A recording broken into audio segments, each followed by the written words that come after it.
Okay, Derek and I are going to go some fundamentals of clenching with the pull-push concept. So, first of all, we're just going to put our right hands on the shoulder. The benefit for me is if Derek starts to move in toward me, like to grab my leg or something, I can push with this elbow in this form. So this form is kind of blocking, just like if I'm a stand-up fighter, I keep my hands up here. But because it's cut behind the neck, if he pulls away, I've got control of his neck, so it's harder for him to pull away. Conversely, if I move back, he's pulling me in, and if I come toward him, he's pushing me away. So we're kind of an even Steven drill. We both have pros and cons on that movement. Now the second hand is going to go under the triceps, so we have our left hand on the triceps here. So again, I can push him a little bit by lifting up the shoulder, and he can push my shoulders up to guide me, right? I can also pull, but it's not enough to pull, it's better to circle. So I can circle him with this pulling action. Conversely, he can do it to me. He can pull me and circle. And then you have a motion where it's like, rest for a second. Is if this hand's pulling, this hand's pushing. If this hand's pulling, this hand's pushing the shoulder up. So typically you're going to work in contrast with each other on opposite sides. One's the agonist, one's the antagonist, one's the pull, one's the push. Or you just relax, and if they pull, you push.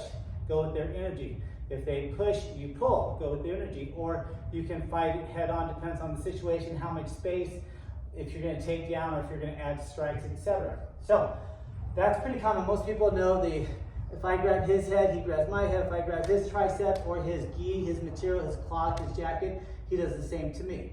If I switch hands, then he will also typically switch hands and we switch it out. And it's just the same thing in reverse. So he doesn't want to be in a position where if you don't switch, but I switch, that throws him off guard. If he's not prepared to switch right away, I may have an advantage, especially with the striking ranges because there's openings there.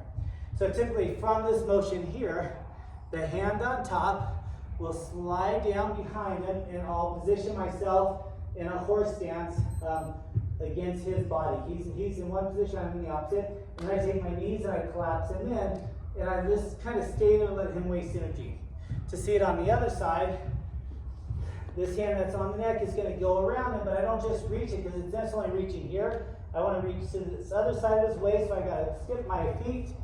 So my feet are horse stance between his leg, and I pull into that pigeon to control the leg, and I hold him here for a little bit. So that's kind of what you see a lot. From there, you can do like the half hip throw or the hip throw, so it would look like this.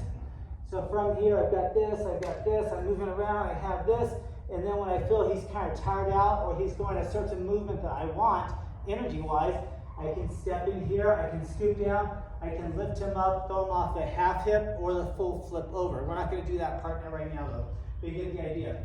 If I were on the other side here, I have this hand around the opposite waist, I have this on the tricep, I hold his leg in, I wait for him to waste energy or move how I want him to move, and then when I'm ready to go, I just kind of step in, I scoop under him, and then there's kind of the lift off or the flip or whatever. So, like I said, make sure you have pads if you're doing it with your partner and have good control. But we're not going to do that finish, but it's going to start out almost the same way. So if I'm here and we're in control, the same thing, the hand that's on the head is going to come over to the side. And then this hand here, he doesn't like that hand, so he pulls it away. And I either let him, because I baited him to pull, and he did the antagonist by pull, he pulled away the opposite way.